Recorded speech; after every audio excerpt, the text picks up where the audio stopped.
ang mga kwento ng pag-ibig, kwento ng buhay, at kwento ng pag-asa dito sa Barangay Love Stories. Love Stories.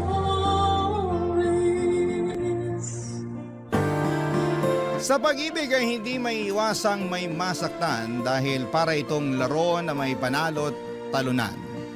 Subalit ang tunay na pag-ibig ay hindi kailangang makipag-agawan dahil para itong biyaya na dumarating ng hindi inaasahan. Ikaw, kabarangay, nasubukan mo na bang makipag-agawan sa ngalan ng pag-ibig?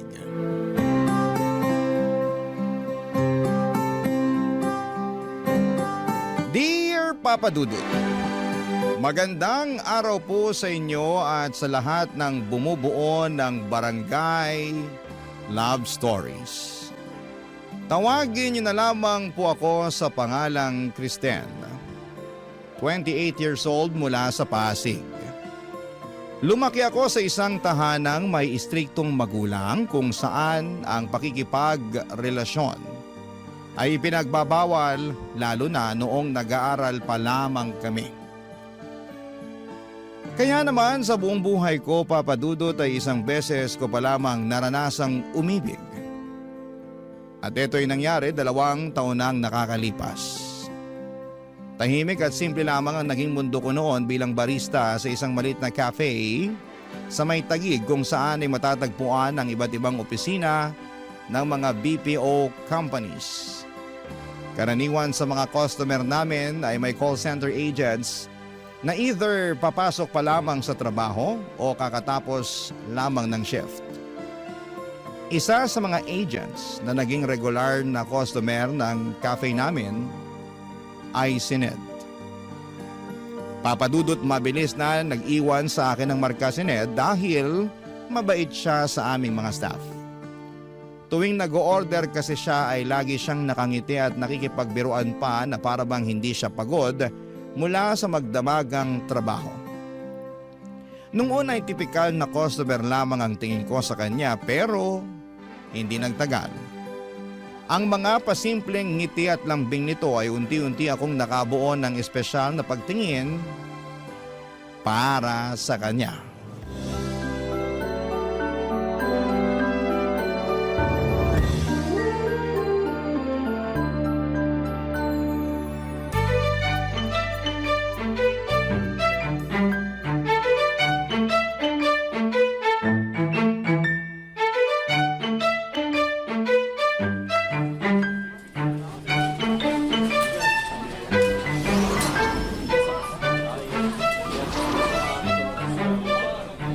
Good morning, Sir Ned! Good morning din.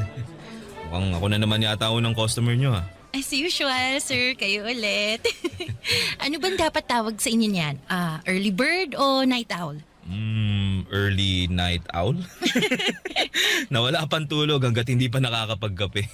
Ibang klase din kayo, sir. Kape ang pampatulog nyo. Nasanay na kasi yung sistema ko eh. Kapag di ako nakakainom ng kape, nagtatantrum yung katawan ko. Ay, paano nga yung tantrum? Patingin? Hindi na, wag na.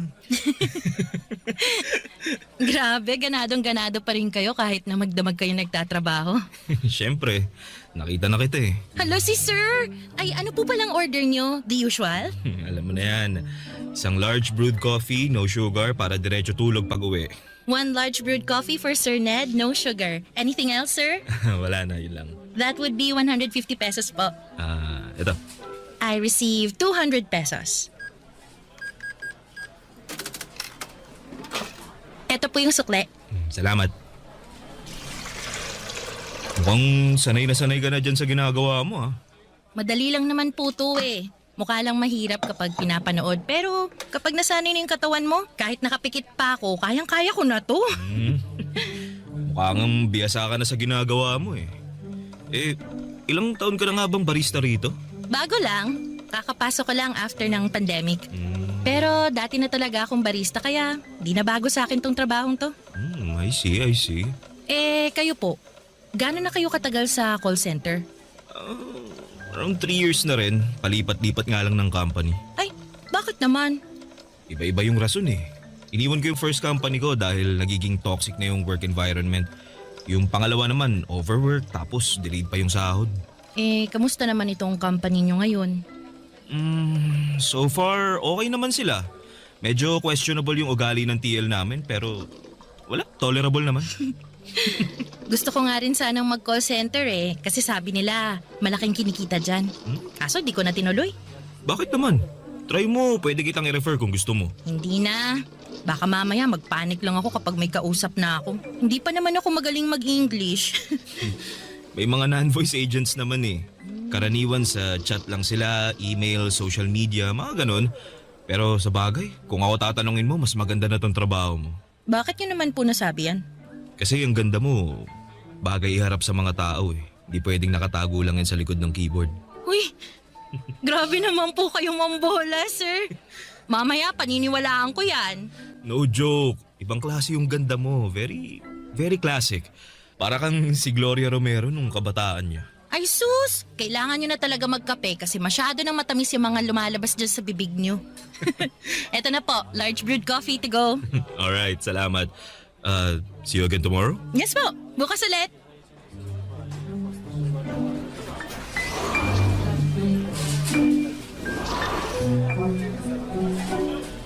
Kailangan ng kape? Kasi matamis na yung lumalabas sa bibig. Ate ko, ang corny mo makipaglandian. Uy, Mara, kanina ka pa dyan? Oo, kanina ko pa kayo sinisilip magharutan ng Prince Charming mo. Prince Charming ka dyan. Mas kunwari ka pa. Aminin mo na, bet mo yung customer nating yon, no? Ano ulit pangalan? Si Sir Ned? Hindi Wala akong gusto sa kanya. Ikaw talaga, kung ano-anong pinagsasabi mo dyan. Ay nako, Kristen, wag mo nga akong pinaglololo ko dyan. Yung mga ngiting yan, yung mga pa-cute na boses mo tuwing kausap mo si Sir Ned, isa lang ibig sabihin yan. Ano naman? In love ka na sa kanya. Okay naman sa in love? In love agad? Hindi ba pwedeng attracted lang ng slight? Oh sige, attracted na akong attracted. At least inamin mo, na bet mo siya. To be honest, cute din naman kasi siya. Tsaka, ang gaan niyang kausap. Kaso, mukha siyang high maintenance, no? High maintenance man o hindi, isa lang ang nakikita ko based sa daily interactions nyo. May gusto kayo sa isa't isa. Hoy, ang eme mo naman. Funny pa naman ako. Funny walain. Totoo nga. Alam mo, marami na akong love life na pinagdaanan at alam ko na ang galawan ng mga lalaking yan. Hindi naman sa pagmamayabang, no? Pero marami na akong flavors na natikman kaya basang-basa ko na yung mga galawan nila. Basta, ayoko mag-assume. 'Di ba sabi nga nila, never assume unless stated. Aminado po ako, Papa Dudut, na sa unang kita ko pa lamang kay Ned ay nakaramdam na agad ako ng attraction sa kanya na malimit ko lamang maramdaman sa ibang tao. Matangkad si Ned na may makinis na balat at magandang pananamit. Kaya naman kahit puyat ay malinis at maliwalas siyang tignan. Isa pa sa mga nagustuhan ko sa kanya ay very friendly siya at approachable ang aura nito. Malambing din ang boses niya tuwing nakikipag-usap siya sa akin kaya may impact ang mga yon para sa akin. Naging close pa kami ni Ned sa mga sumunod pang mga buwan.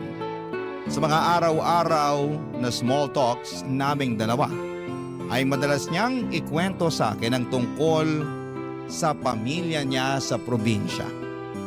Ang mga struggles niya bilang breadwinner, pati na rin kung paano siya nangangarap para sa kinabukasan ng kanyang pamilya.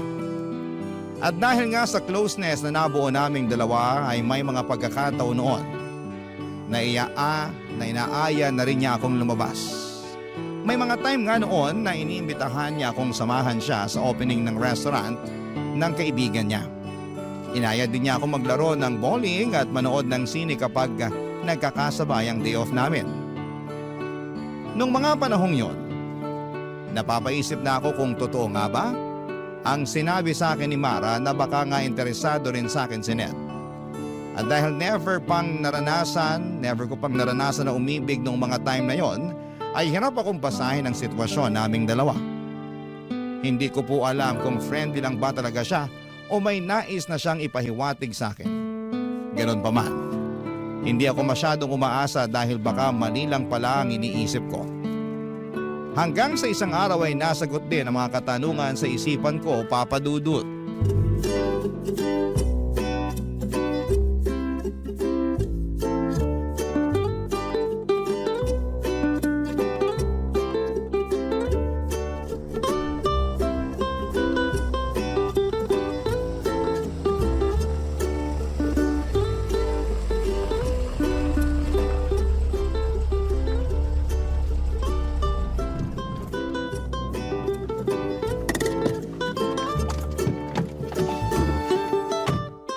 Nandito na tayo.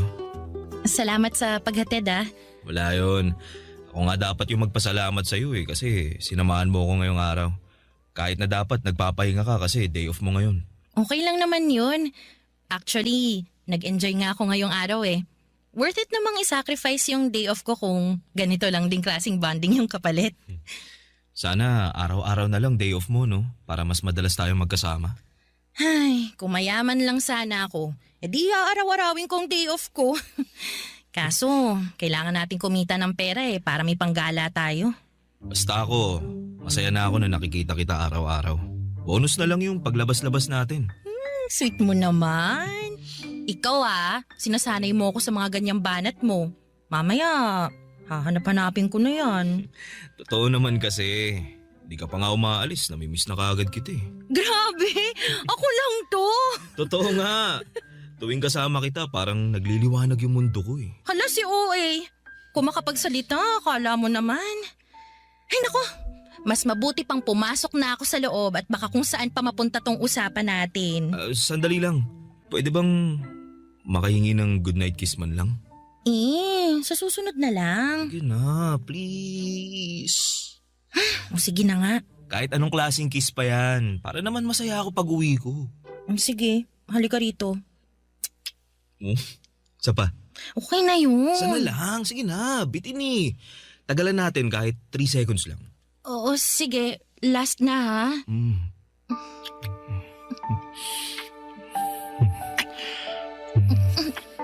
Teka lang, Ned. Oo. Sandali lang. Ha?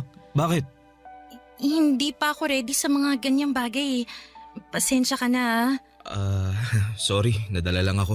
Alam ko na mas open na ngayon ang mga tao pagdating sa mga ganyang bagay pero iba pa rin kasi ang pananaw ko sa mga ganyan eh. Naiintindihan ko naman. Hindi. Kailangan kong i-explain sa'yo to para malinaw. Para sa akin kasi sacred yung bagay na yun. Ibibigay ko lang yung sarili ko para sa lalaking mapapangasawa ko at hindi sa kung kanino lang. So, kailangang kasal muna bago... Ganun na nga. Gusto ko kasi na kapag nangyari yun, hindi na lang siya basta pisikal lang. Yung magiging special na siya kasi may basbas na yun ng Diyos. Alam mo, Kristen, ngayon lang ako nakakilala ng katulad mo. Akala ko nga magagalit ka kasi sinubukan kong humirit sa'yo pero hindi eh. In-explain mo ng maayos sa akin yung side mo. Mas lalo tuloy akong humanga sa'yo. Salamat. Sana maintindihan mo kung bakit ganito ko pinapahalagan yung sarili ko. Ganito ako pinalaki ng mga magulang ko eh. May prinsipyo. Wala kang dapat ipag-alala dahil naiintindihan naman kita. Yun naman ang gusto ko eh, may proper communication tayong dalawa. At least, alam ko na ngayon kung anong gagawin ko. So, kailangan kong sundin yung traditional na panliligaw para mapasagot kita, no? Teka, nililigawan mo ko? Hindi pa ba halata? Hindi. I mean, ramdam ko naman. Pero ayaw lang kitang pangunahan kasi... Oo, tama yung iniisip mo. Gusto kitang ligawan, Kristen. Totoo ba yan? Sa tingin mo ba kinukulit kita araw-araw sa trabaho tsaka inaaya kitang mamasyal dahil gusto lang kitang maging kaibigan? Hindi no, gusto kitang maging girlfriend. Alam ko na wala ka pang experience pagdating sa mga ganitong bagay pero handa akong gabayan ka. Hindi kita mamadaliin. Gusto mo ng old-fashioned? Sige, one step at a time tayo hanggang sa maging komportable ka ng kasama ko. Yun kung papayag ka magpaligaw. Wala naman sigurong masama kung subukan natin, di ba? At least sa ganong paraan, may oras tayo para kilalanin pang isa't isa.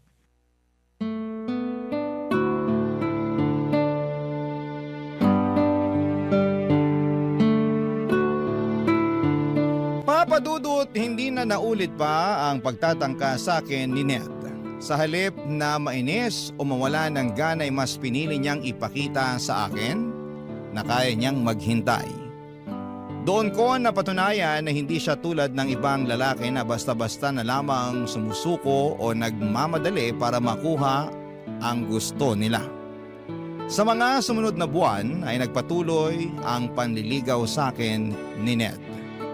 Hindi para puwersahin na magkaroon kami ng relasyon kundi para lamang makita ko kung komportable ba kami para sa isa't isa.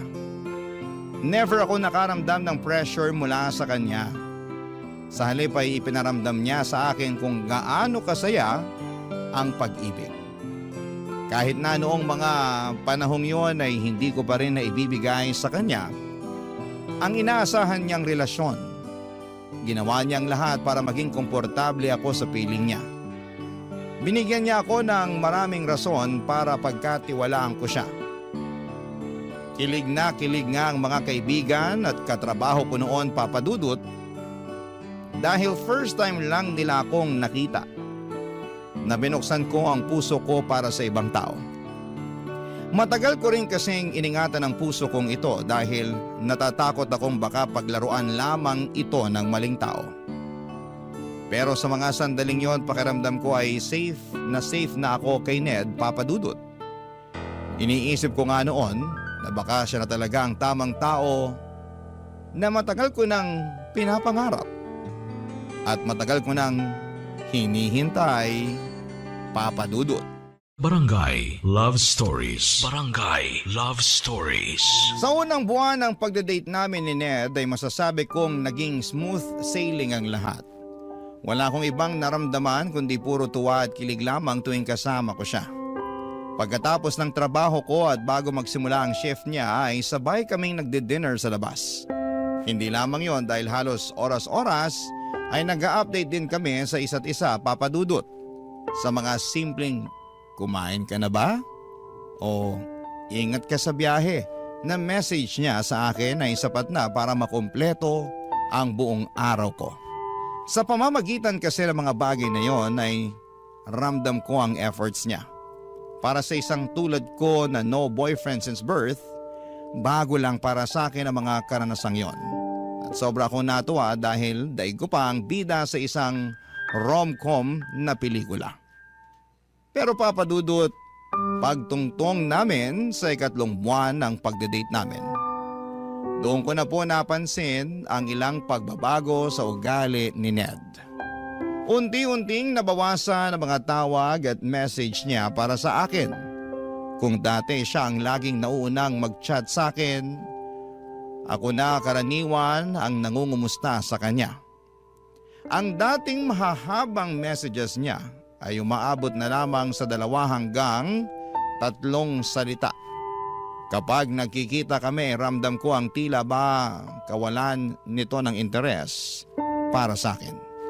Hindi ko po alam kung ako lang ba ang nag-iisip noon o talagang may nagbago na sa pagitan naming dalawa. Kaya bago pa man ako mabaliw sa kakaisip ay kinausap ko na siya tungkol sa nararamdaman ko.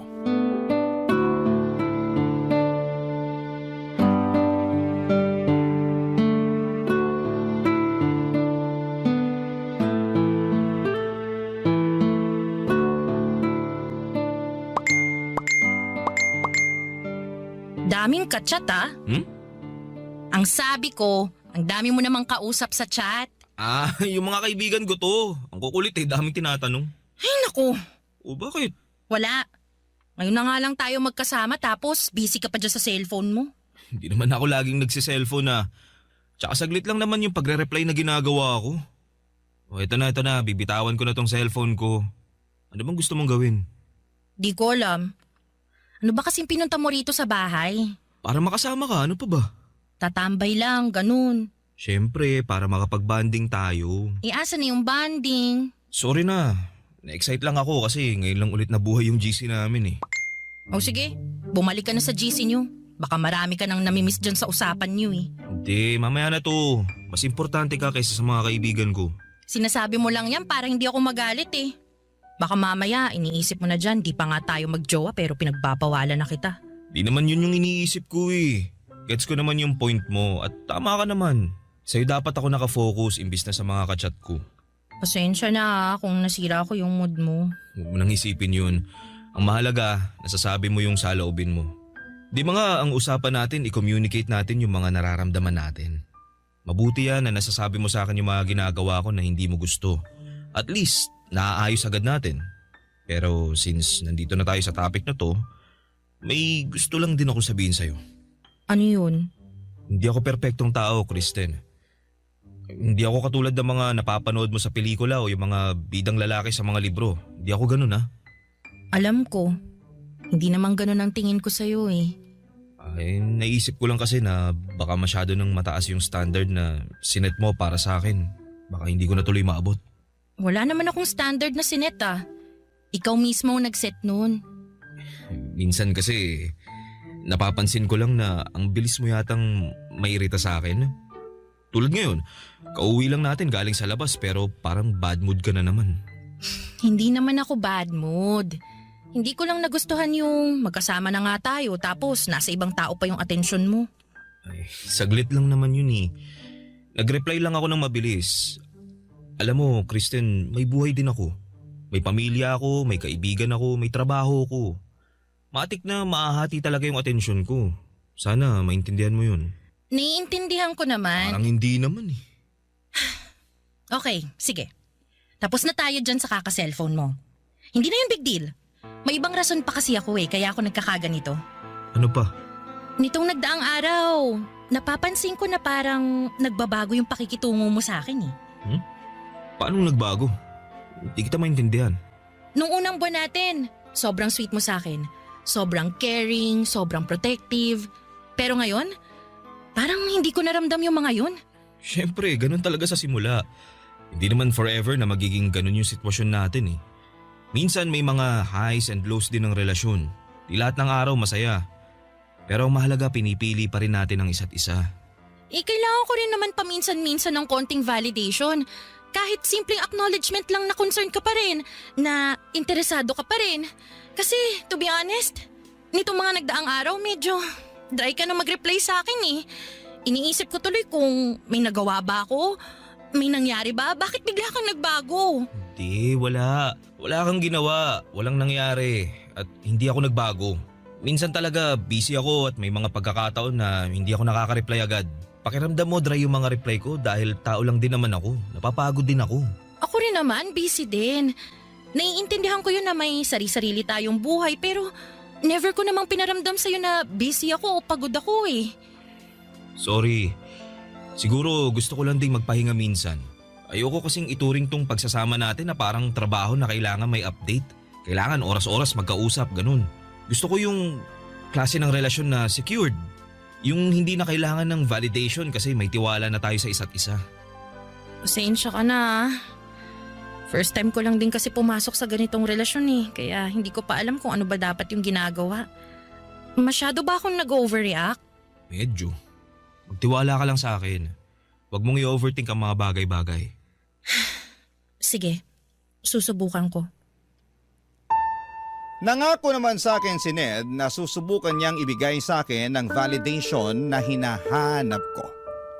Pero sa mga sumunod pang mga linggo ay hindi ko na natanggap ang inaasahan ko mula sa kanya, Papa Dudut. Nagpatuloy ang pagiging dry texter niya na para bang hindi na siya interesado sa akin. Naisip ko tuloy na baka nagbago na siya dahil hindi niya makuha ang gusto niya. Baka nagsawa na rin siya sa panliligaw sa akin kaya lumabas na ang totoo niyang ugali. Papadudot, dumating na ako noon sa point. Napakaramdam ko ay one-sided na lamang ang nangyayari sa pagitan naming dalawa. Ako na lamang ang nag-i-effort para magkaroon kami ng oras sa isa't isa. At kapag nagkikita kami ay parang ako na lamang din ang masaya na magkasama kami. Siya naman ay tahimik. Laging malayo ang iniisip at walang gana. Ang lagi niyang rason noon ay sobrang busy niya raw sa trabaho. Naintindihan ko naman dahil alam kong mabigat talaga ang graveyard shift. at nakakapagod ang line of work niya. Pero habang tumatagal ay napapansin kong hindi na ito simpleng pagod lamang. May kakaiba na sa mga kilos niya. Hanggang sa dumating ang araw na nalaman ko ang totoong dahilan kung bakit biglang nagbago ang pakikitungo niya sa akin, Papa Dudut.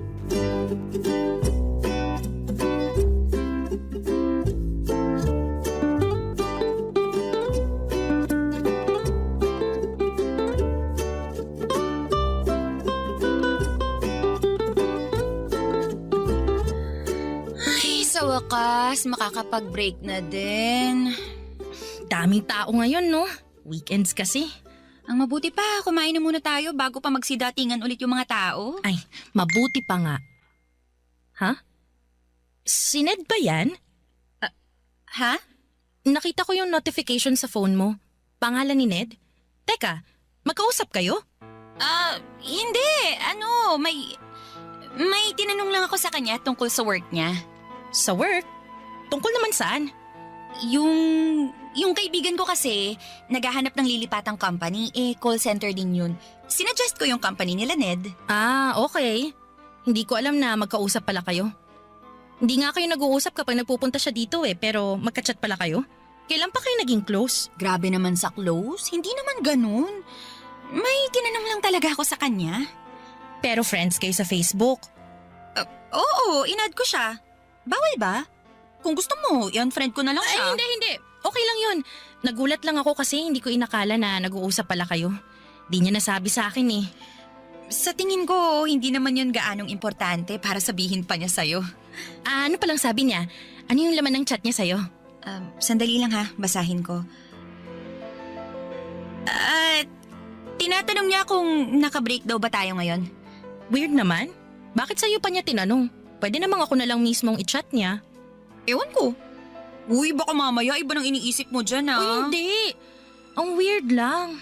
Huwag mo nang isipin yun. Kumain na nga lang tayo.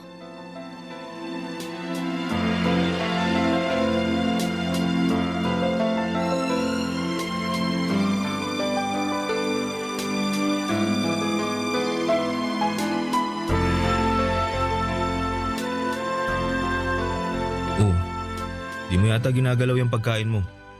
Wala kang gana? Di ko alam. Gutom naman ako pero hindi ko ma-enjoy tong kinakain ko eh. Bakit? May problema ba? Wala naman. May bumabagabag lang sa isip ko ngayon. Ano naman? Hindi naman to big deal pero nababother lang talaga ako. Magkausap pala kayo ni Mara? Mara? Oo. Nag-chat siya sa akin tungkol sa kaibigan niya. Gusto daw niyang lumipat sa company namin. Bakit ka naman nababother dun? Hindi mo kasi nabanggit sa akin na magkausap pala kayong dalawa. Wala namang masama dun. Nagtanong lang naman yung tao. Hanggang ngayon ba nagkaka-chat pa rin kayo? Paminsan-minsan, nangungumusta siya. Bakit daw? Teka, nagsiselos ka ba? Hindi naman sa nagsiselos. Hindi ko lang magets kung bakit biglang naging interesado sa'yo si Mara eh. Hindi rin naman kami ganun ka-close para makapag-close siya sa'yo. May tinanong nga lang tungkol sa work tapos naging close na kami after that. Alam mo, nagsisimula ka na naman dyan sa pag-overthink mo eh. Di maganda yan ha. Sorry na. Di ko alam kung bakit ganito ko eh. Di naman ako ganito dati.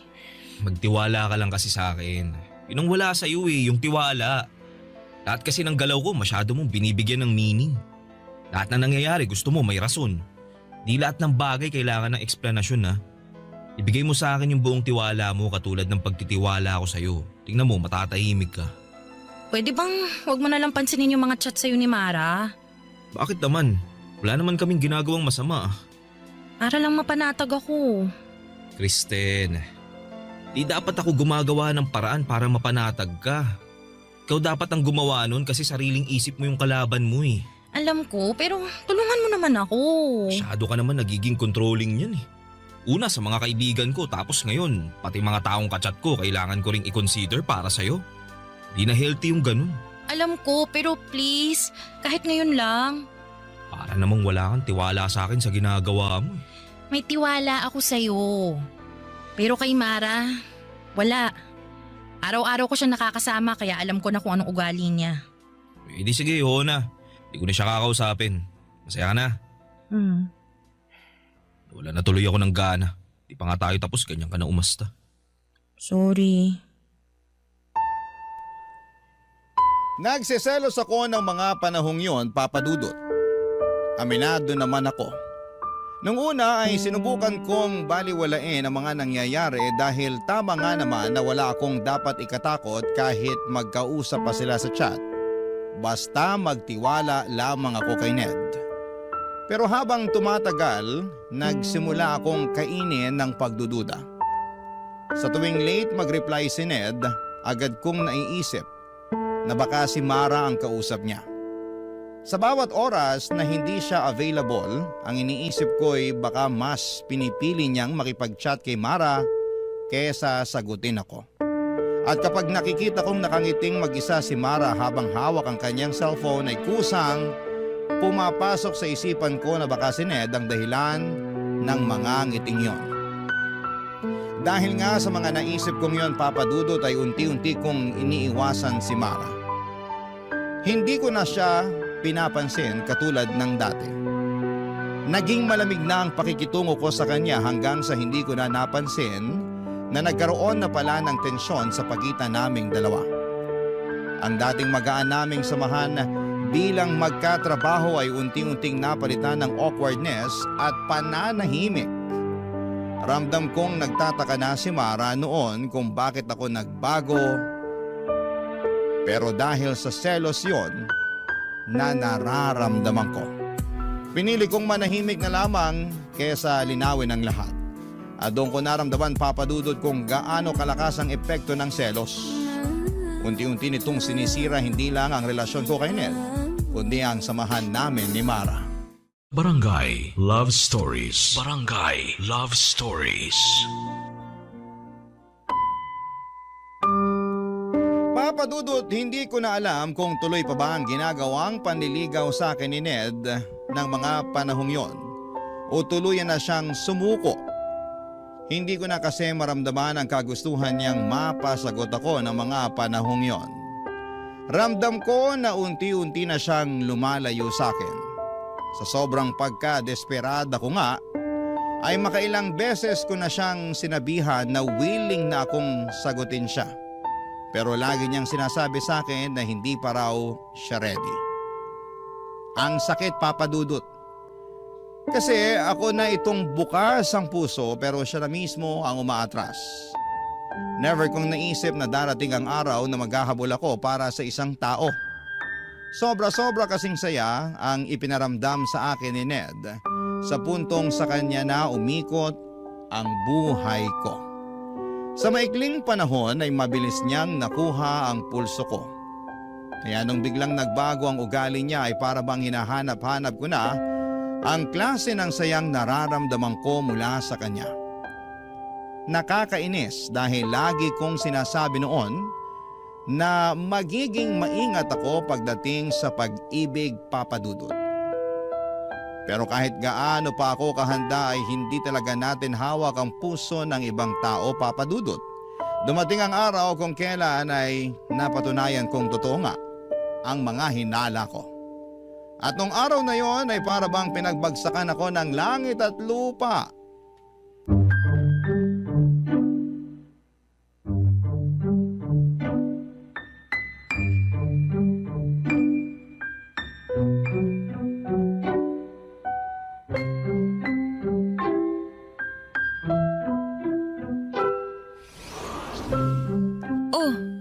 Kristen, anong ginagawa mo rito? Closed ang cafe ngayon ah. Closed? Bakit daw? Ay, may pumutok na electrical wiring kagabi dun sa may kusina. Inaayos pa ngayon. Ang sabi ni boss, bukas na lang daw tayo mag-resume. Bakit naman hindi niya sinabi sa group chat? Ewan ko. Ako nga rin hindi sinabihan eh. Sayang yung pamasahe ko papunta dito. Sana natulog na lang ako. Nasaan yung mga kasama natin? Nauna nang umuwi. Di mo man lang ako minessage para sana hindi na ako pumasok. Ay, sorry, nawala sa isip ko eh. Ano, tara na? Uwi na tayo. Halika na, sabay na tayo lumabas. Mara, sira tayo flash sa CR nyo. Kristen? Anong ginagawa mo rito?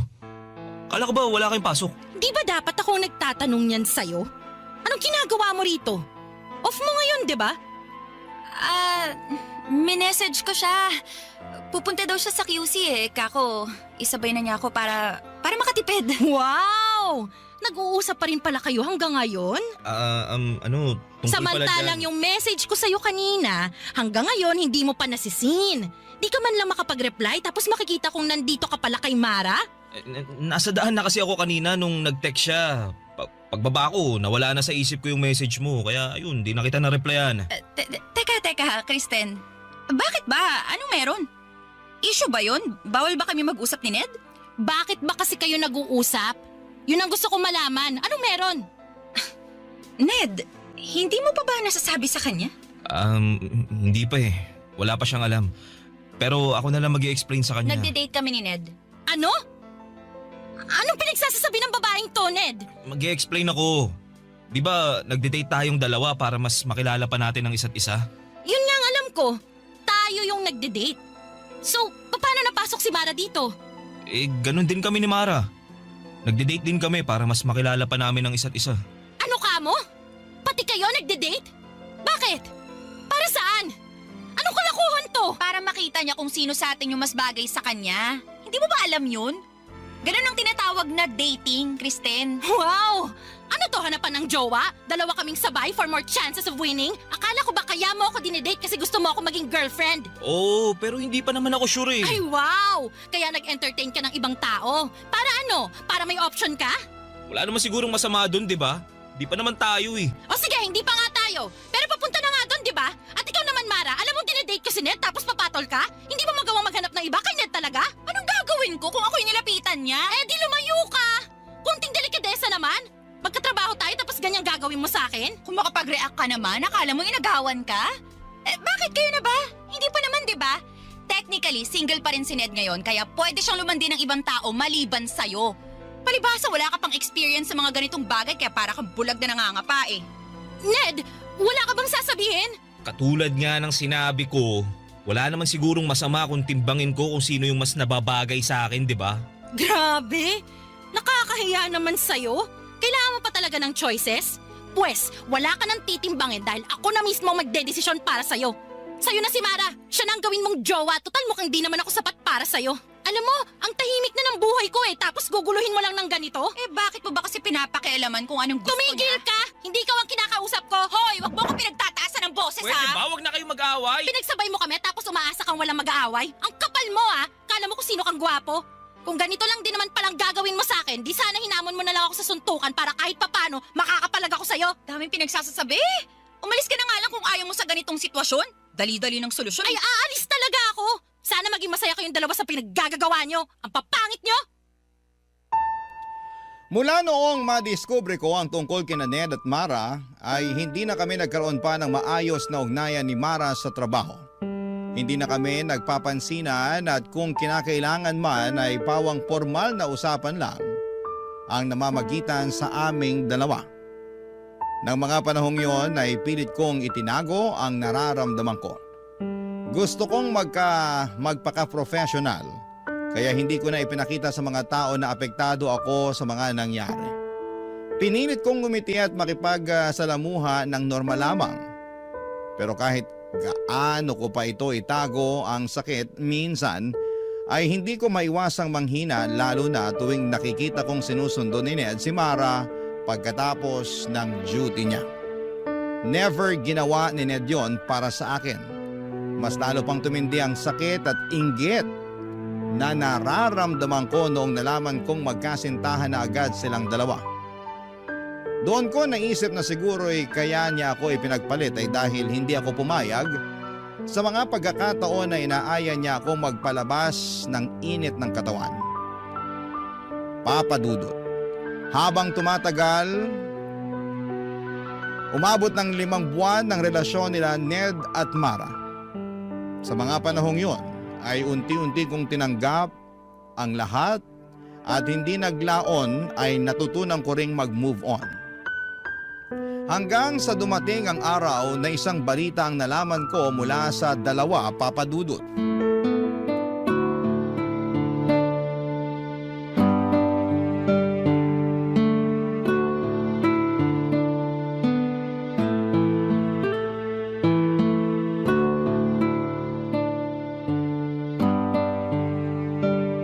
ba naman tong counter? Dumi-dumi.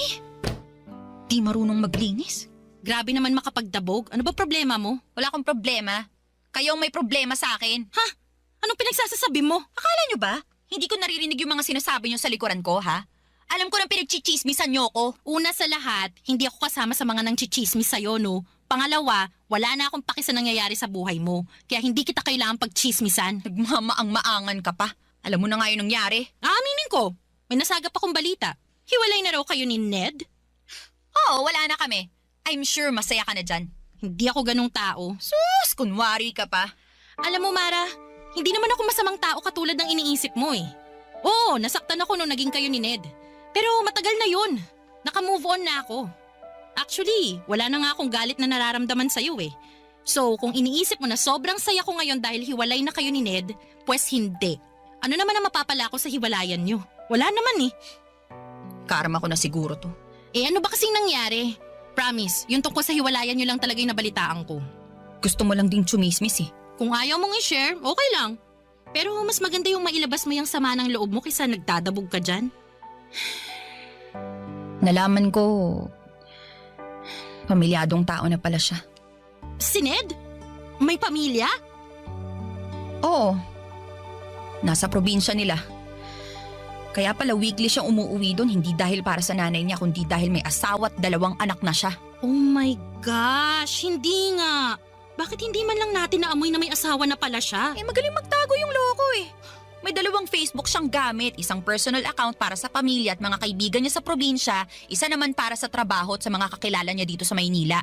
Grabe, ang sakit naman nun. Paano mo nalaman na may 2 siyang Facebook? Inopen ko yung cellphone niya habang nasa CR siya. Ibang Facebook yung nakalogin. Anong ginawa mo? Kung ikaw tahimik na umalis, ako? Hindi ako pumayag na hindi ako makabawi sa kanya. Alam mo ba kung anong ginawa ko, ha? Liga, dun tayo sa break room. Ikukwento ko sa'yo.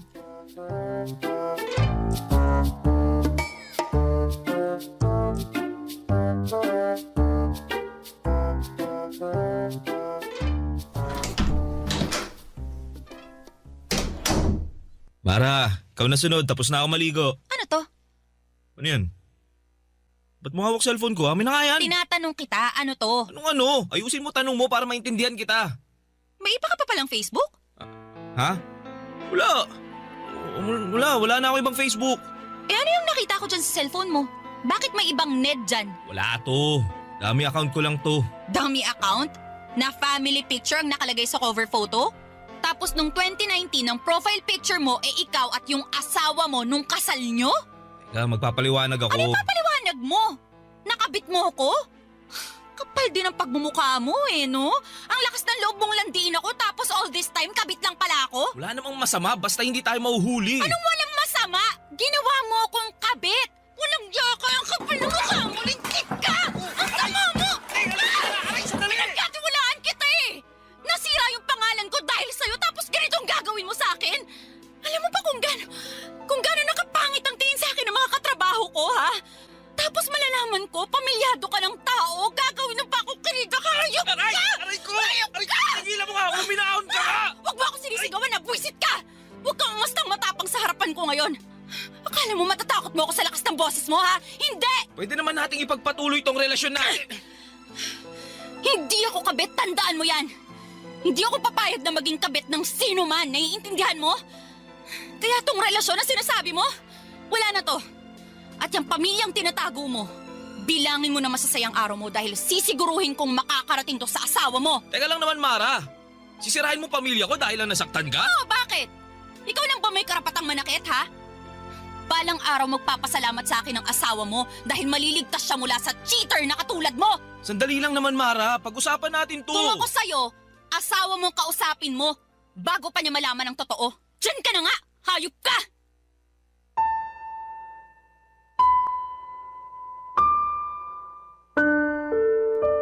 Sa huli, Papa Dudut, ay napagtanto ko na blessing in disguise pala ang mga nangyari sa akin. Papa Dudut, oo, maaga akong nasaktan pero mas mabuti na rin po yun kesa mas lumalim pa ang sugat sa puso ko. Kung sa akin kasi nangyari ang sinapit ni Mara ay tiyak na hindi ko kakayanin yon. Minsan talaga may paborito ang tadhana. Kinakampihan nito ang mga taong marunong magmahal ng totoo at pinaparusahan ang mga taong mapang-abuso at manluloko. Hindi ko naman ikinatuwa ang nangyari kay Mara pero umasa ako na sana'y nagsilbi na yon bilang aral sa kanya na huwag mang-agaw ng taong hindi naman para sa kanya. Dahil ang karma, mabilis kumilos at palaging nakakahanap ng tamang oras para ito ay gumanti. Sa ngayon, Papa Dudut, ay maayos na ang buhay ko at mas pinili kong mag-focus na lamang muna sa sarili ko, sa pamilya ko, at sa mga pangarap ko.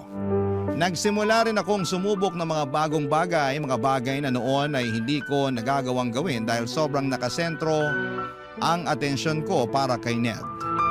Natutunan ko ring mas pahalagahan ang sarili ko bago ang iba at natutunan kong hindi ko kailangang madaliin ang pag-ibig. Alam ko, Papa Dudut, na darating po ang tamang tao para sa akin. Isang taong handang maghintay at mamahalin ako ng buong buo. Sa ngayon naman po ay kontento na ako sa pagiging masayang mag-isa. Dito na po nagtatapos ang kwento ko at maraming salamat po, Papa Dudut. Ang inyong forever, kapuso at kabarangay, Kristen. Ano ang masasabi mo sa ating Barangay Love Stories today? Aabangan namin yan sa aming comment section.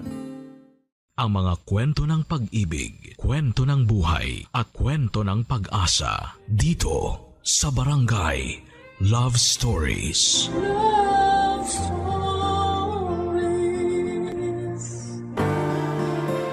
Tunay nga bang basihan ang kasiyahan ang pagiging number one?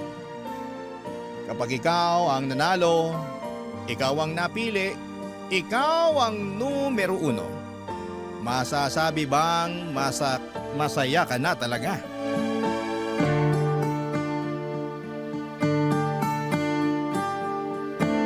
Dear Papa Dudut, naranasan nyo na ba yung hirap sa pakiramdam na mapasaya at makuha ang approval ng inyong ina? Ako mula pagkabata ay wala na akong ibang hiniling kundi ang mapasaya ang mama ko. At hindi ko alam kung bakit hanggang sa pagdadalaga ko ay hindi ko pa rin yon maibigay sa kanya. Ako nga pala si Noray, may mommy issues. At ibabahagi ko sa inyo kung saan ito nagsimula. Bata pala mga konong mahilig si mama na isali ako sa mga pageant kahit na ayoko. Kahit alam kong hindi naman ako nababagay dito. Wala naman akong magawa dahil una ay bata pa lamang ako noon. Sumusunod lamang ako sa kagustuhan niya. Sinusunod ko lamang kung ano ang gusto niyang sabihin ko sa entablado hanggang sa damit na isusuot ko. Naalala ko pa nga na 8 taong gulang ako noong una akong sinabak ni mama sa beauty pageant. Talagang nagrenta pa ito ng dilaw na ball gown at nagtawag pa ng baklang magtuturo sa akin kung paano sumayaw sa kantang Sex Bomb. Napagastos pa nga ng todo si mama sa nagturo ng sayaw sa akin dahil natagalan bago ko ma-pick up ang sayaw, Papa Dudut. Pareho kasing kaliwang pa ako pero pinilit pa rin ni mama na sumayaw ako.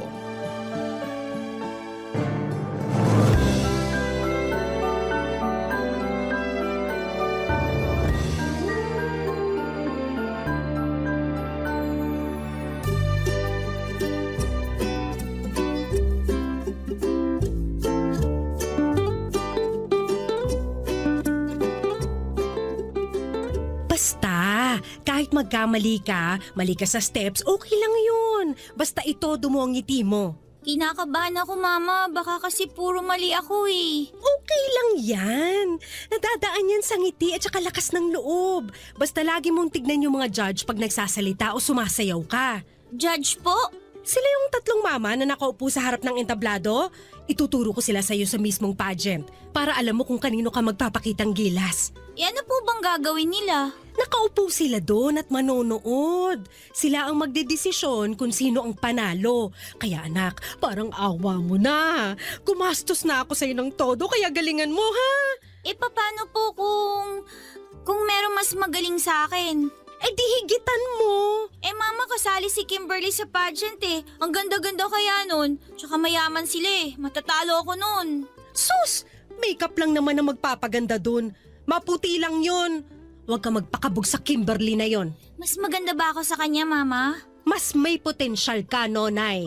Natatakot ako, Mama. Baka hindi ako magustuhan ng mga judge. Magugustuhan ka. Basta sundin mo lang lahat ng gusto ko at saka andun lang ako sa likuran ng mga judge para turuan ka pag may nakalimutan kang step sa sayaw mo at para mapaalala ko sa'yo nang ngumiti ka. Parang nakakapagod naman po yung ngumiti, Mama. Sa pageant, hindi ka dapat mapagod ngumiti dahil yan ang unang mapapansin sa'yo. Mama, Ano yun? okay lang ba kung hindi ako manalo? Hindi. Hindi okay. Kailangan manalo ka. Kailangan ikaw ang number 1. Kung sakaling hindi number 1, Ma, okay lang ba? Hindi! Basta ang gusto ko number 1 ka. Yun lang. Hindi pwedeng number 2, o number 3, o Miss Congeniality, o Best in Costume. Dapat number 1 ka, okay? Noong sumapit ang araw ng pageant ay ramdam ko ang kaba sa mukha ni Mama. Masyado itong naging hands-on sa akin, yung tipong pati yung pag-makeup sa akin ay nakikialam siya. Muntik na nga silang mag-away noon kung hindi lang sila inawat noong kumare ni Mama. Tinignan ko ang mga kasamahan ko, preparado sila mula sa makeup at costume. May nagpa-practice pa nga na para sa talent portion nila. Ang gaganda nila at wala akong laban. Mas lalo tuloy akong kinabahan noon at nadoble yon nang sumampa na ako sa stage at dahil nga sa kaba ko ay nagkamali pa ako. Hindi nga rin ako nakatingin sa judges tulad ng sinabi ni Mama dahil sa sobrang nerbiyos. Naging palpak yon at narinig kong pinagtawanan ako ng ibang tao. Nung i-announce nila ang top 10 ay hindi man lang ako nakaabot. Sayang naman yung pinaghandaan kong confidence para sa Q&A, hindi naman pala ako makakasali doon. Galit na galit si Mama na hinila ako palabas ng tent kung saan nandoon ang mga kasamahan ko sa pageant. Akala ko noon ay uuwi na kami pero nagulat na lamang ako nang lapitan nito ang isang judges habang naka-break sila ng 10 minuto.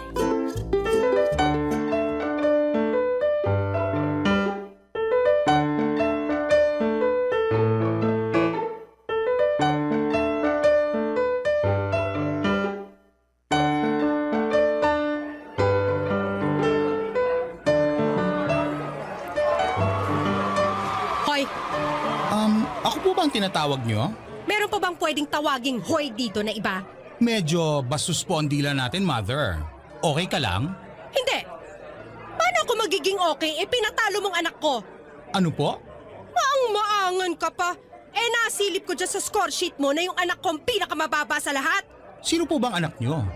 Kasi marami akong binigyan ng mababang scores. At teka, hindi ko naman kailangan mag-explain sa puntos ko na binigay ko sa mga candidates. Yung naka-blue na hanging blouse at naka-boots ng black? Yun yung anak ko. Yung sobrang glitter sa pisngi. Nung natama ng spotlight, pati kami nasilaw. Medyo bastos ka rin, no? Sino po bang nauna? Sino ka para husgahan ng anak ko? Mother, judge po ako sa pageant na to. Malamang kailangan ko siyang husgahan. Kaloka. Iba yung panghuhusga mo eh. May halong panlalait. Kung ayaw niyong malait ang anak niyo, di huwag niyong budburan ng glitter sa pes. At ibagay niyo sa balat niya ipapasuot niyo. Saka ano ba, Mother? Puro peklat ang legs ng anak mo. Kahit dito sa malayo, nabilang ko eh. Aba talaga. Natalo ang anak niyo hindi dahil masyado ako mapanghusga. Kung hindi nagsasabi lang ako ng totoo. Hindi maganda ang anak niyo. Sobra ka na talaga ha? Halika nga rito, bakla ka! Aray! Ang pangit-pangit mo! Nag-iskandalo noon si Mama at halos hindi sila maawat dahil talagang lumaban ng sabunutan si Mama doon sa baklang judge. Nahinto tuloy pansamantala ang pageant para ayusin ang gulo. Napunta silang pareho sa barangay hall at doon ay pilit na pinag-ayos. Mabuti na lamang at hindi nagdemanda ang baklang judge kay Mama dahil kung nagkataon ay dihado kami. Pagka-uwi namin ay hindi ako kinikibo ni Mama. Alam kong masama ang loob niya sa pagkakatalo ko. Pumasok na siya sa kwarto na hindi man lamang ako inasikaso para bihisan at ayusin ang mga ginamit ko sa pageant, Papa Dudut. Mag-isa ko na lamang na naghilamos at nagtanggal ng mga anek-anek sa ulo ko. Bago ako pumunta ng kwarto ay humarap muna ako sa salamin. Pinagmasdan ko ang sarili kong mabuti at tumango ako. Tama naman yung baklang judge. Hindi naman talaga ako maganda. Kaya ewan ko kay Mama kung bakit niya ako pinagpipilitan na sumali sa beauty pageant na yon. At sa iba pang mga sumunod na pageant, Papa Dudut. Barangay Love Stories. Barangay Love Stories. Hindi nawala ng pag-asa si Mama na mananalo ako balang araw sa mga pageant na sinasalihan ko. Pero lahat yon ay palpak. Lahat po yon ay talo. Ang pinakamataas lamang siguro na napanalunan ko ay ang Best in Costume at syempre ayaw makontento roon ni Mama dahil ang gusto niya ay number 1 ako. Ako dapat yung panalo. Hanggang sa pagdadalaga ko ay ganun pa rin ang nangyayari. Kung may mababalitaan itong pageant sa kung saan ay ipaparegister niya ako, agad-agad kahit na hindi ko pa alam, Papa Dudut.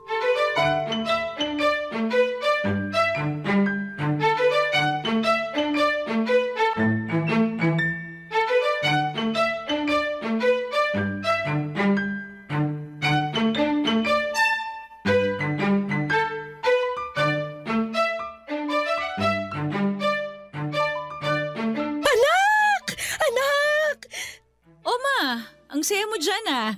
Masaya talaga. Hulaan mo kung bakit. Bumaba na ba ang bill natin sa kuryente? Hindi ka clown, huwag ka magpatawa ng ganyan. Ano nga po? Naibok ko na yung kakilala ni Tina na choreographer.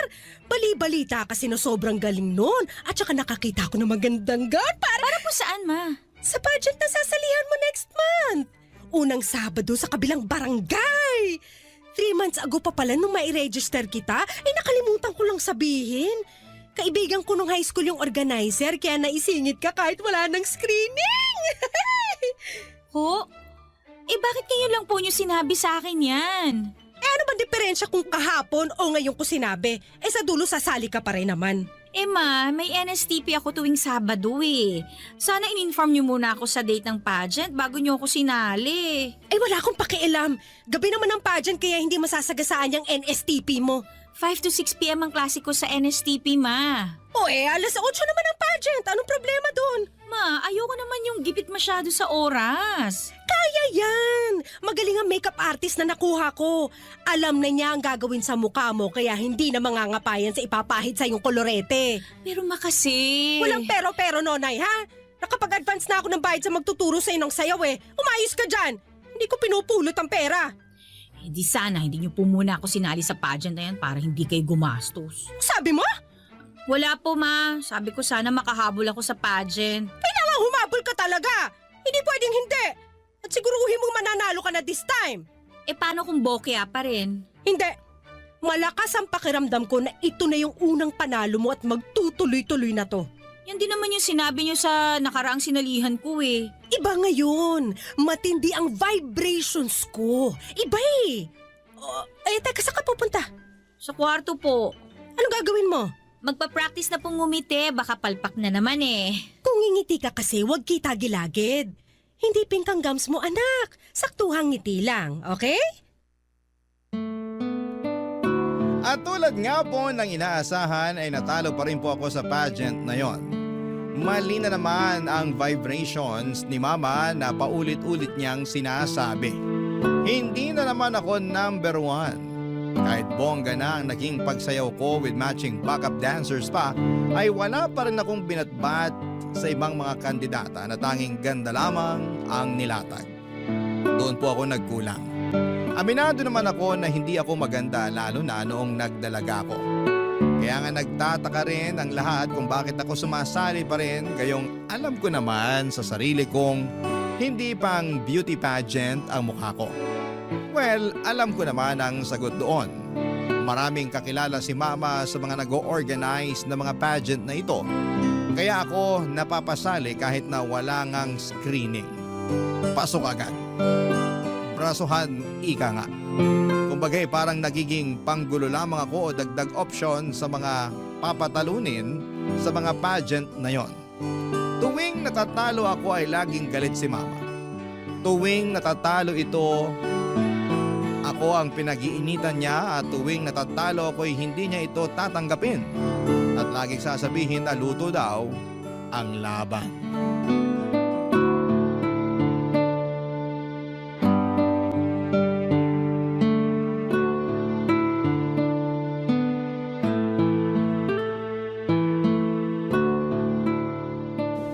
Luto ang laban!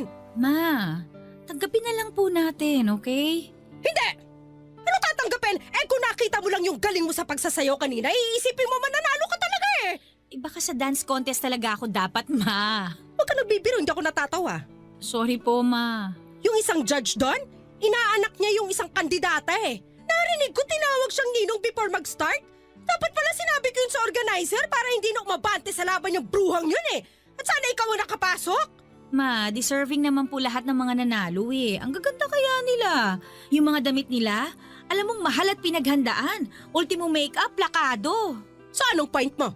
Wala naman po. Hindi eh. Meron eh. May laman yung mga salita mo. Sabihin mo na. Ma, paano kung itigil na natin tong pagsali ko sa mga pageant?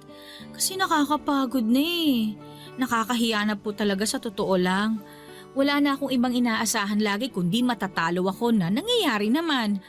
Ma, hindi ata ako para sa pageant talaga eh. Nakita niyo naman ang mukha ko oh. Kahit niyo sa klase hindi uubra. Yan! Yan ang kulang sa'yo! Self-confidence! Masyado mo binababa ang sarili mo kaya pagdating sa entablado, walang maramdamang aura sa'yo mga judge! Yan ang dapat nating i-work out next time! Ma, hindi lang po self-confidence eh. Hindi po ako maganda. Hindi ako matangkad. Magpakatotoo na lang po tayo, ma. Alam na alam niyo naman yan. Kahit mga makeup artist ko, alam yan eh. Hirap nga silang lapatan ng tamang makeup ang mukha ko kasi parang walang bagay eh. Ma, alam ko at okay lang yun. Hindi ako maganda, tanggap ko yun. Wala akong anak na pangit. Umayos ka dyan. Huwag mong sasabihin yan dahil nung dalaga ako, kamukha mo ko. Para mo na rin sinabing pangit ako. Hindi naman sa ganun, ma. Ang sa akin lang, baka oras na para tanggapin natin na hindi po talaga pang pageant ang beauty ko. Siguro mas okay kung tatanggapin na lang natin. Ang dami ko na sinalihang pageant, ma, pero talaga... Hindi tayo titigil hanggat hindi ka nananalo at hindi ka number 1! Kinagulat ko po ang malakas na sampal na yon ni Mama. Maayos po ang pag-uusap namin, kalmado at parang nagbibiruan pa nga tapos bigla na lamang ako nitong sinampal. Hindi ako nakapagsalita noon. Alam kong masama lang ang loob nito sa naging resulta ng pageant. Malaki din kasi ang nagastos niya roon pero hindi naman niya kailangang gumastos pa kung papayag siya na ihinto na namin ang ilusyon niya na magiging number 1 ako sa mga beauty pageant. Malabo yon. Mapabilang nga lang sa top 10 sobrang labo na. Yung manalo pa kaya. Hindi pa rin nawala ng pag-asa si Mama na balang araw ay makakamit ko ang pagiging number 1. Hanggang sa isang araw, nakaisip ito ng plano kung paano ako mananalo. At totoo lang papadudot, natakot po ako para sa planong ito. Barangay Love Stories. Barangay Love Stories. Naisip ni Mama na iparetoke ako. Mula nang sinabi ko kasi sa kanya na hindi naman ako maganda ay tumatak na yon sa utak niya at ang nakita niyang paraan para manalo ako ay maging maaliwalas ang mukha ko ay ang magparetoke. Paano ba namin magagawa yon bukod sa makeup di dapat talagang magparetoke, hindi ba? Hindi naman buong muka, ilong lang ang pinapagawa ni Mama sa akin. Malaki na raw kasi ang epekto kapag ilong ang nabago. Kaya naman nangutang pa ito sa 2 Bombay para makakuha ng ipang paparitoke sa ilong ko. At syempre sa kanya lang ito sinabi sa akin nang makuha na niya ang pera na gagamitin.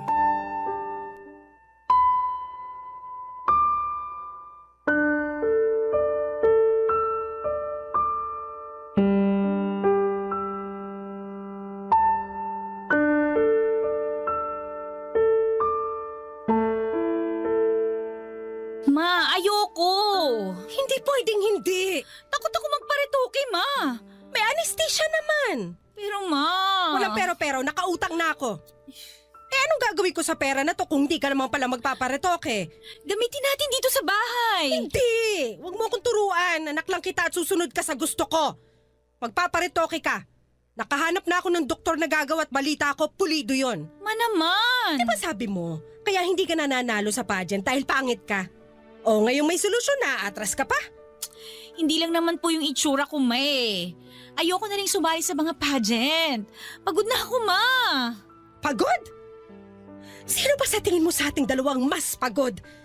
Ako na naglalakad lahat ng kailangan mo para sa bawat pageant na sasalihan mo at halos putulin ko na ang gitid ko sa kakasigaw para makapuntos ka lang na malaki sa audience impact o ikaw na magpapakyut lang sa stage. Eh kasi naman, ma. Kayo lang naman kasi gusto mag-pageant ako eh. Sali nyo na lang ako sa ibang contest. Makakatipid pa kayo ng sobra. Sa beauty pageant lang kita gustong makita at wala nang iba. Hihinto ka muna next sem para makapag-focus ka sa pagpapageant. Ano po? Nabingi ka na sa kaartehan mo? Ang sabi ko, hindi ka muna mag-e-enroll next sem. Magpo-focus ka sa pagpe-prepare sa pageant. Lahat aayusin natin. Kailangan mong aralin lahat tungkol sa mundo ng pageantry after nang mapaayos ang ilong mo. Hindi ka rin lalabas ng bahay ha para hindi na lalong masunog ang balat mo. Ma naman. Last sem ko na sa susunod eh. Baka naman pwedeng tapusin ko na muna yung para makagraduate na ako. Ayoko mahuli. Gusto ko na magmarcha. Isang sem na lang naman eh. Yun na nga po, May. Huling sem na. Bakit hindi nyo na lang po ko hayaang tapusin yun? Dahil hindi ka na bumabata. At alam mong may age limit ang pagpapageant. Ang pag-aaral, mababalikan mo pa yan. Pero yung pagpapageant, may limitasyon yan. Isang sem na lang naman yan. Madali na lang yan balikan. Ang importante ngayon ay maging handa ka sa pageant at sisiguraduhin kung number 1 ka na after nito. Naintindihan mo? Pero ma... Naiintindihan mo? Yes, ma. Very good! Para na lamang akong robot na sumunod sa gusto ni Mama. Sa unang pagkakataon ay naramdaman kong bumigay ang lahat sa sarili ko at hinayaan na lamang si Mama na patakbuhin ako. Yes, Mama. Oo, Ma. Sige, Ma. Yan na lamang ang mga paulit-ulit kong sinasabi sa kanya kapag may nais siyang ipagawa sa akin. After niyang maparitoke ang aking ilong ay namahinga ako ng almost a month ay na rin sa sinabi ng doktor at habang nagpapahinga ako ay si Mama naman ang nag-aayos ng lahat ng kakailanganin ko para sa pag-iensayo ko. Nag-research ito ng mga videos ng mga beauty pageant na dapat ko raw gayahin. Pati mga damit ng mga kandidata ay nagprint din ito para mapatahin na lang daw sa kanyang kakilala para sa pagsaba ko. Hinanap nito ang mga tamang kulay para sa akin dahil noong mga nakaraan ay aminado naman siya na hindi bagay lahat ng kulay na pinili niyang ipasuot sa akin. Naghanap na rin siya ng mga makeup artist na alam niyang mamamagic ang mukha ko. Sabi naman niya ay maliit na bagay lang ang gagawin ng mga nagmi-makeup sa akin dahil ilong ko na ang lalaban.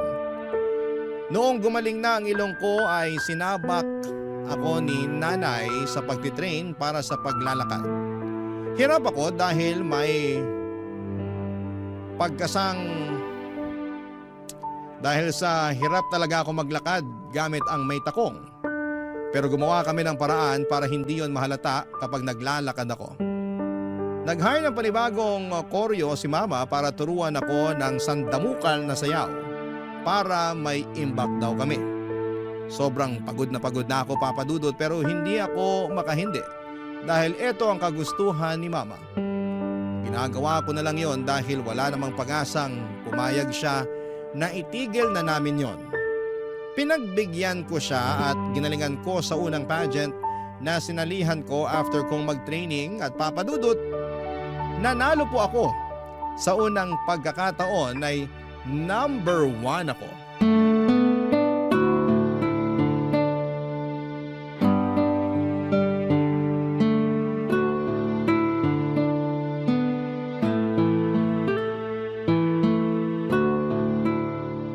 Congrats, anak! Nilampasan mo lahat ng kalaban! Nakita mo yung first runner-up? Halos magwala nung in-announce na ikaw ang panalo? Bruha! In-expect pa talaga niya na siyang mananalo base dun sa suot niyang gown na pinagbuka siya naglalakad na pinya? Mauna na po ako sa kwarto. Maaga pa. Dito ka muna. Pag-usapan pa natin yung susunod mong gagawin sa next pageant mo. Naku anak, ito na yon.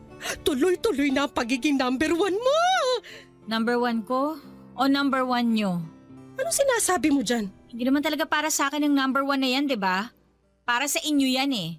Mula pa lang sa simula, para sa inyo na talaga yan. Alam mo anak, pagod ka lang kaya... Yes, ma. Pagod na ako.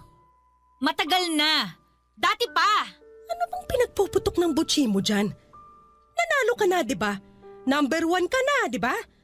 Bakit parang ang sama-sama pa ng loob mo? Masama ang loob ko kasi wala kang pakialam sa nararamdaman ko. Laging kayo. Kayo na lang yung nasusunod. Wala na akong boses para sabihin sa inyo na ayoko kasi pinipigilan niyo ako.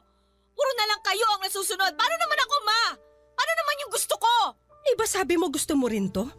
Gusto mong maging number 1? Kasi yun yung gusto nyo eh. Yun yung magpapasaya sa inyo.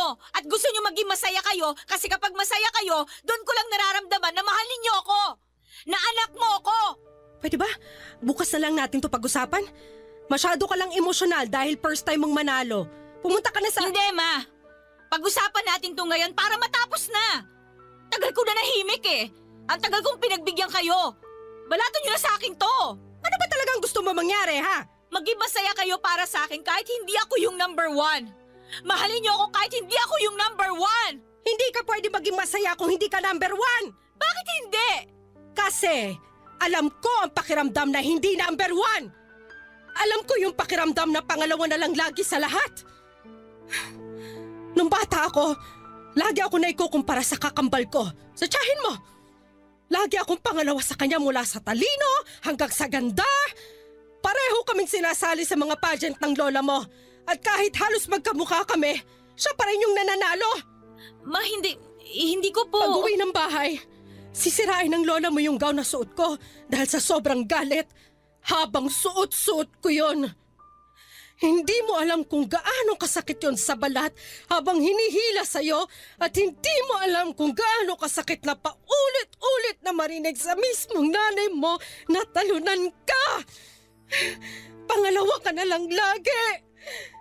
Ma... At sa tatay mo, hindi pa pangalawa lang tayo? Pangalawang pamilya tayo dahil kabit ako? Kaya nung namatay siya, asan tayo? Handun tayo sa dulo at hindi tayo makalapit sa kabaong niya dahil ano? Dahil pangalawa lang tayo. Ngayon mo sabihin sa akin, Nonay, masaya ba na maging pangalawa? Hindi ko alam na ganyan po palang... Hindi mo alam dahil ayokong ipaalam. Dahil gusto ko hindi ka magaya sa akin na laging pangalawa na lang.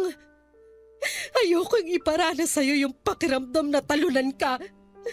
Hayaan mong maputol na sa akin ang sumpa ng pagiging pangalawa.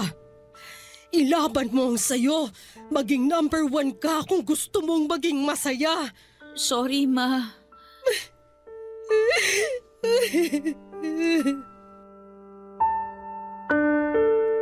Papadudot, hindi ko po alam kung paano lalapitan noon si Mama matapos itong umiyak sa unang pagkakataon. Ito ang unang beses na nakita kong nanghina siya at nakaramdam ako ng konsensya. Dahil ako ang dahilan noon, Papadudot. Hindi ko alam na ganito pala ang pinagdadaanan ni Mama kaya ganito ang trato nito sa akin.